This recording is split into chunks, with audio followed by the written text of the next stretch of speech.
আজকে সকালের ওয়েদারটা বেশ ভালো লাগছিল। তো হ্যালো এভরিওয়ান, গুড মর্নিং। আমি সঞ্চিতা।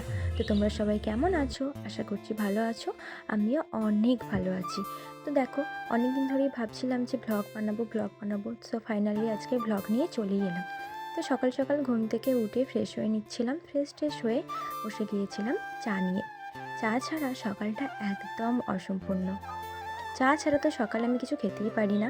তো তারপর দেখো, আরাম করে বসে আগে চা খেয়ে নিচ্ছিলাম।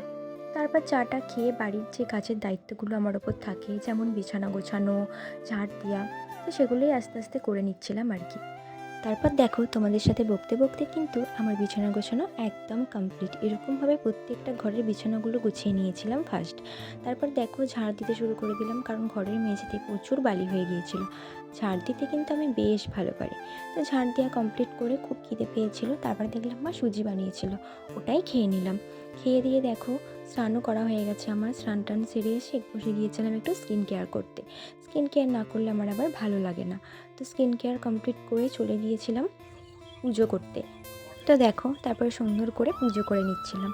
পুজো টুজো সেরে খুব খিদে পেয়ে গিয়েছিল, আর চলে গেলাম লাঞ্চ করতে। আজকে লাঞ্চে ছিল ভাত, মাছের ঝাল, চচ্চড়ি আর ডাল। এই দিয়েই বেশ তৃপ্তি করে খেয়ে নিয়েছিলাম। তারপর বিকালে ঘুম থেকে উঠে খেয়ে নিয়েছিলাম একটা গোটা বেদানা আর একটা মৌসম্বি।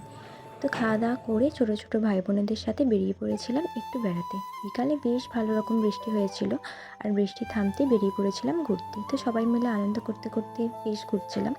তো ঘুরে টুরে এসে সন্ধ্যায় দেখি বাপি বাড়িতে স্যান্ডউইচ এনেছে, তো সেটাই খেলাম। আর কিছু খেতে পারিনি।